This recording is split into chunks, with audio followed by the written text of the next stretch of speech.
Hi friends, ಎಲ್ಲರಿಗೂ ನಮಸ್ಕಾರ. ನಾಗುಮಹಿ ಚಾನಲ್ಗೆ ಸ್ವಾಗತ. ಇವತ್ತು ಒಣಮೆಣಸಿಕಾಯಿ ಉಪ್ಸಾರು ಖಾರನ ಯಾವ ರೀತಿ ಮಾಡೋದು ಅಂತ ತೋರಿಸ್ತಾ ಇದ್ದೀನಿ. ಇದಂತೂ ತುಂಬಾ ಸುಲಭ. ಯಾವಾಗ ಬೇಕಾದರೂ ಆವಾಗ ಇನ್ಸ್ಟೆಂಟಾಗಿ ಕೂಡ ಮಾಡ್ಕೋಬೋದು. ಇದಕ್ಕೆ ಬೇಕಾಗಿರುವ ಇಂಗ್ರೀಡಿಯೆಂಟ್ಸ್ ಬಂದು ನಾನಿಲ್ಲಿ ಒಂದು 10 ರಿಂದ 15 ಒಣಮೆಣಸಿಕಾಯಿನ ತೊಗೊಂಡಿದ್ದೀನಿ.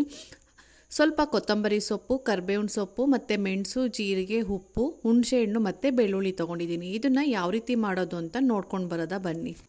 ಇವಾಗ ಸ್ಟವ್ ಆನ್ ಮಾಡಿ ಒಂದು ಬಾಣಲಿ ಬಿಸಿ ಮಾಡೋಕ್ಕೆ ಇಟ್ಕೊಂಡಿದ್ದೀನಿ. ಒಣಮೆಣಸಿಕಾಯಿನ ಸ್ವಲ್ಪ ಹುರ್ಕೊಳ್ಬೇಕಾಗತ್ತೆ.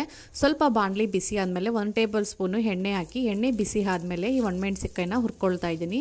ಈ ಥರ ಎಣ್ಣೆಯಲ್ಲಿ ಒಣಮೆಣಸಿಕಾಯಿ ಫ್ರೈ ಮಾಡ್ಕೊಳ್ಳೋದ್ರಿಂದ ಖಾರ ಸ್ವಲ್ಪ ಮೈಲ್ಡಾಗಿ ಇರುತ್ತೆ, ಫ್ಲೇವರು ಕೂಡ ಚೆನ್ನಾಗಿರುತ್ತೆ. ಇದನ್ನು ಲೋ ಮೀಡಿಯಮಲ್ಲಿ ಇಟ್ಕೊಂಡು ಫ್ರೈ ಮಾಡ್ಕೋಬೇಕು. ಈ ಥರ ಕೈ ಬಿಡ್ದಂಗೆ ಇದನ್ನು ಚೆನ್ನಾಗಿ ಫ್ರೈ ಮಾಡ್ಕೋಬೇಕು, ಇಲ್ಲಾಂದರೆ ಒಣಮೆಣಸಿಕಾಯಿ ಎಲ್ಲ ಸೀದೋಗ್ಬಿಡುತ್ತೆ. ನೋಡಿ, ಇಷ್ಟ ಆದರೆ ಸಾಕು. ಇದು ಸ್ವಲ್ಪ ಹೊತ್ತು ತಣ್ಣಗಾಗಬೇಕು. ಈ ಒಣಮೆಣಸಿಕಾಯಿನ ಒಂದು ಪ್ಲೇಟ್ಗೆ ಸಪ್ರೇಟ್ ಮಾಡಿ ಇಟ್ಕೊಳ್ತಾ ಇದ್ದೀನಿ. ಇವಾಗ ಒಂದು 2 ಸ್ಪೂನ್ ಆಗೋಷ್ಟು ಜೀರಿಗೆನ ತೊಗೊಂಡಿದ್ದೀನಿ, ಮತ್ತು ರುಚಿಗೆ ತಕ್ಕಷ್ಟು ಉಪ್ಪು, ಮತ್ತು ಒಂದು ಸ್ವಲ್ಪ ಹುಣಸೆಹಣ್ಣು ತೊಗೊಂಡಿದ್ದೀನಿ. ಒಂದು 10 ರಿಂದ 15 ಒಣಮೆಣಸಿಕಾಯಿನ ತೊಗೊಂಡಿದ್ದೀನಿ, ಮತ್ತು ಒಂದು ಅರ್ಧ ಹಿಡಿಯಾಗೋಷ್ಟು ಬೆಳ್ಳುಳ್ಳಿನ ತೊಗೊಂಡಿದ್ದೀನಿ, ಮತ್ತು 1 ಸ್ಪೂನ್ ಆಗೋಷ್ಟು ಕರಿಮೆಣಸು, ಸ್ವಲ್ಪನೇ ಕರಿಬೇವಿನ ಸೊಪ್ಪು ಮತ್ತು ಕೊತ್ತಂಬರಿ ಸೊಪ್ಪನ್ನು ತೊಗೊಂಡಿದ್ದೀನಿ. ನೋಡಿ, ಇವಾಗ ಒಣಮೆಣಸಿ ಕೂಡ ತಣ್ಣಗಾಗಿದೆ. ಈ ಥರ ತುದಿಯನ್ನೆಲ್ಲ ಕಟ್ ಮಾಡಿ ಹಾಕೋಬೇಕಾಗುತ್ತೆ ಒಣಮೆಣಸಿಕಾಯಿನ. ಈ ಉಪ್ಸಾರು ಖಾರಕ್ಕೆ ಮೇನ್ ಬಂದು ಬೆಳ್ಳುಳ್ಳಿ. ನೀವು ಎಷ್ಟು ಜಾಸ್ತಿ ಬೆಳ್ಳುಳ್ಳಿನ ಹಾಕ್ತಿರೋ ಅಷ್ಟು ಟೇಸ್ಟು ತುಂಬಾ ಚೆನ್ನಾಗಿರುತ್ತೆ.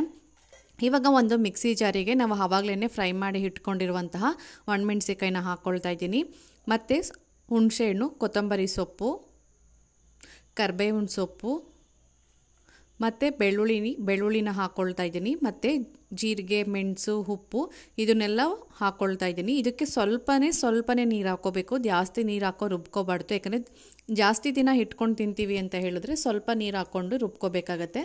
ನೀರು ಬದಲು ಇಲ್ಲಾಂದರೆ ಟೊಮೊಟೊ ರಸ ಇಲ್ಲ ಉಪ್ಪು ಸಾಂಬಾರು ರಸನ ಹಾಕ್ಕೊಂಡು ನೀವು ಇದನ್ನು ಫೈನಾಗಿ ರುಬ್ಕೊಂಡು ಬರ್ಬೋದು. ನೋಡಿ, ನಾನು ಇವಾಗ ಒಂದು ಸ್ವಲ್ಪ ಅಂದರೆ ಒಂದು 2 ರಿಂದ 3 ಟೇಬಲ್ ಸ್ಪೂನ್ ಆಗೋಷ್ಟು ನೀರನ್ನು ಹಾಕ್ಕೊಂಡು ಇದನ್ನು ಫೈನಾಗಿ ರುಬ್ಕೊಂಡು ಬರ್ತಾಯಿದ್ದೀನಿ.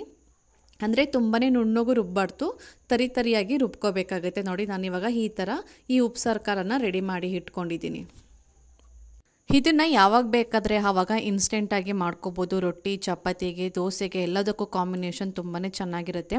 ಅದರಲ್ಲೂ ಹುರುಳಿಕಾಳು ಉಪ್ಸಾರಿಗಂತೂ ತುಂಬಾ ಕಾಂಬಿನೇಷನ್ ಇನ್ನೂ ಚೆನ್ನಾಗಿರುತ್ತೆ. ನಿಮಗೆ ಈ ವಿಡಿಯೋ ಇಷ್ಟ ಆದರೆ ಲೈಕ್ ಮಾಡಿ, ಶೇರ್ ಮಾಡಿ. ನಮ್ಮ ಚಾನಲ್ನ ಸಬ್ಸ್ಕ್ರೈಬ್ ಆಗಿಲ್ಲ ಅಂದರೆ ಪ್ಲೀಸ್ ಸಬ್ಸ್ಕ್ರೈಬ್ ಮಾಡ್ಕೊಳ್ಳಿ, ಮತ್ತು ಪಕ್ಕದಲ್ಲಿರುವ ಬೆಲ್ ಐಕನ್ನ ಕ್ಲಿಕ್ ಮಾಡಿ. Thank you for watching my videos.